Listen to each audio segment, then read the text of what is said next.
Welcome to God's Love We Deliver Nutrition Services Department and our Health Harvest program. Let's talk about knife safety and basic knife techniques. Knives are an important tool for cooking meals at home. Today we'll talk about a few basic knife techniques for prepping produce, and we'll talk about caring for and storing kitchen knives. Knife safety. Before you handle food, wash your hands with soap and hot water for at least 20 seconds, and then again between touching raw and cooked food, or if you sneeze, cough, or touch your face. Make sure your food prep area and tools have been cleaned with hot, soapy water. Rinse all fruits and vegetables, peels included, in cool running water and dry with a clean towel. When you're ready to cut your produce, use the cutting board. It's much safer than using a plate, your countertop, or the kitchen table. If your cutting board moves around, anchor it by placing a wet kitchen towel or paper towel flat on your prep surface and place the cutting board on top. You might hold a knife with your thumb and fingers wrapped around the handle, but try this for more control. Pinch the knife blade where it meets the handle between your thumb and pointer finger, then wrap your other fingers around the handle. Hold the knife lightly and stay relaxed. With your other hand or your supporting hand, the goal is really just to keep your fingers out of the way of the blade. Two ways to do this are bear claw and tunnel. For bear claw, curl your fingertips under so your knuckles stick out. The knife blade can rest against the knuckles and the fingertips are protected. Start out slowly, this takes practice. Or make a tunnel with your hand, holding the fruit or vegetable with your thumb on one side and your other fingers on the opposite side. Cut lengthwise by putting the knife blade between thumb and fingers. And remember, whenever you're using your kitchen knives, take your time. This isn't a cooking show. To cut round and hard produce like apples, melon, or onions, first cut off the top and bottom to make flat surfaces. This stabilizes the food and makes it safer and easier to cut or peel. Different knives and foods cut better with a rocking motion, and some work better with a sawing motion. Chef knives cut well by starting with the point of the blade on the cutting board and rocking along the blade towards you to cut through the food. This works well for slicing soft produce like strawberries and bananas, and cutting apple pieces and melon wedges into smaller pieces. Serrated knives, the ones with teeth, work well by cutting through food with a sawing motion. This works for cutting through larger produce like a whole melon or pineapple, or when slicing tomatoes. Once the fruit or vegetable is broken down into sections, you can dice, chop, or mince, which is cutting the food into smaller pieces. Chopping is smaller than a dice, and mince is tiny. It's best to make the pieces similar in size for even cooking. And for slicing, again, you can make slices similar in size. For matchsticks, you can make very thin slices to cut the food into matchstick-like shapes. A chiffonade is good for leafy greens and larger herbs. You remove the stems or large ribs, stack leaves, and then roll them tightly lengthwise. Then slice through the roll, creating little ribbons that are ready to eat, saute, or to be chopped into smaller pieces. Cutting produce.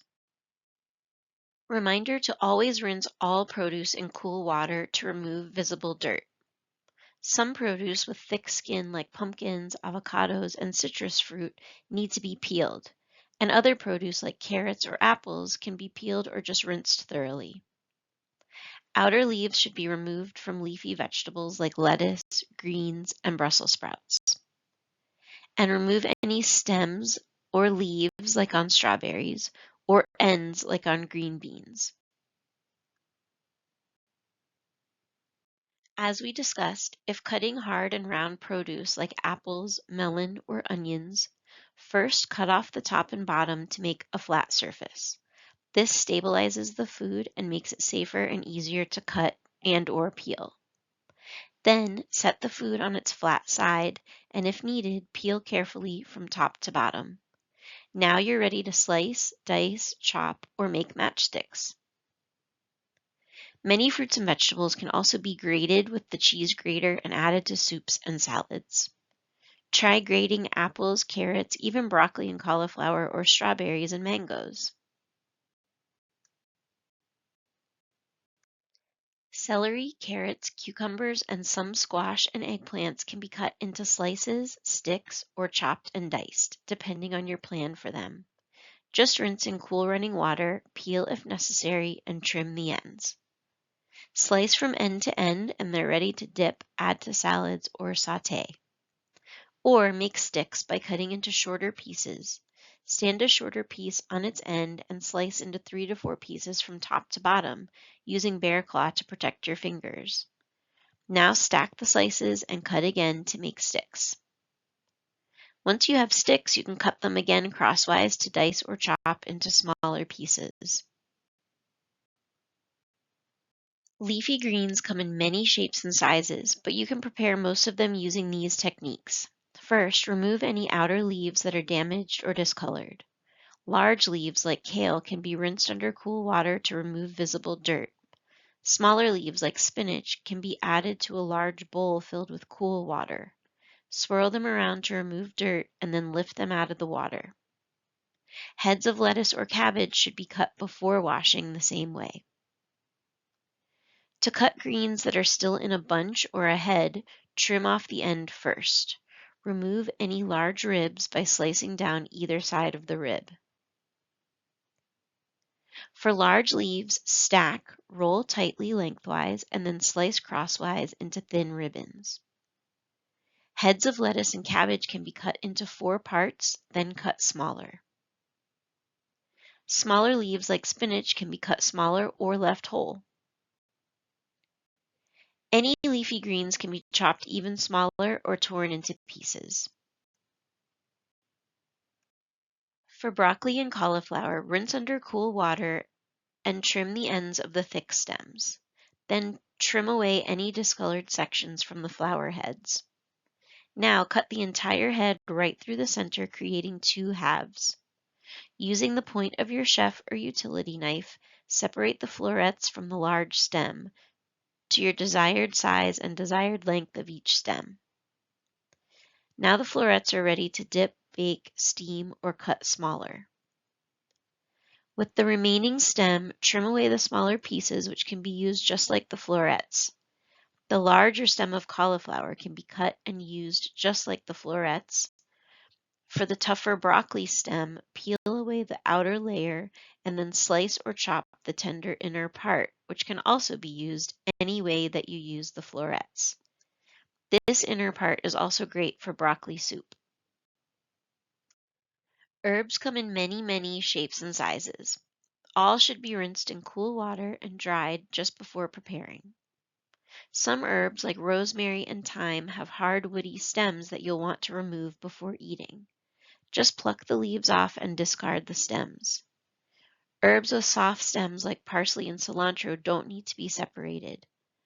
There are a lot of tricks and gadgets out there for helping to remove the stems from herbs. For example, some people pull the stem through the hole of a colander, leaving the herby leaves in the colander and the stem ready to discard. I haven't tried this, but see what works for you. If the herbs have soft stems, gather them into a tight bunch or roll if possible, and slice through the bunch sideways from end to stems. Then chop more if needed. If the herbs have been separated from the stem, gather into a pile and chop to the desired size. Herbs also look beautiful as a garnish on top of a meal or drink, cut or not. Cutting onions and garlic can feel tricky. My eyes always water when I cut onions, but there are many tips out there that claim to keep your eyes from watering. If you find something that works, let me know. As always, rinse onions and garlic under cool water before cutting. Okay, for onions, first cut the onion in half from end to end. Then peel away the papery layers. Set the onion on one of its flat sides, and using the tip of your knife towards the stem end, cut slices from one end to the other without cutting all the way to the stem end, so the pieces stay together. Then turn the onion and cut through the slices, making nice small pieces, or just cut off the stem end and you have sliced onion. You can also rinse the onion, cut off the ends, peel it, and grate it. For garlic, separate the individual cloves. Use the flat side of your large kitchen knife to smash the clove. Then cut off the thick end and peel away the papery layer. Use a garlic press or carefully slice or chop the cloves. Taking care of knives. Kitchen knives should be properly maintained and stored, both to extend the life of the tool and to ensure your safety. A sharp blade is a safer blade. You can keep your own kitchen knife sharp with a manual sharpener. Check out our knife safety video to see how to manually sharpen your kitchen knife. Keep all kitchen knives, scissors, and other sharp tools out of reach of children and in a place where they won't get nicked and where you won't accidentally grab the tool by the sharp blade. 3 useful knives to have are a chef's knife, which is great for cutting large or bulky produce, a smaller utility knife with a 3 to 4 inch blade, which is useful for smaller produce, and a long serrated knife, which can saw through hard produce like melon, soft produce like tomatoes, and they're great for slicing a loaf of bread.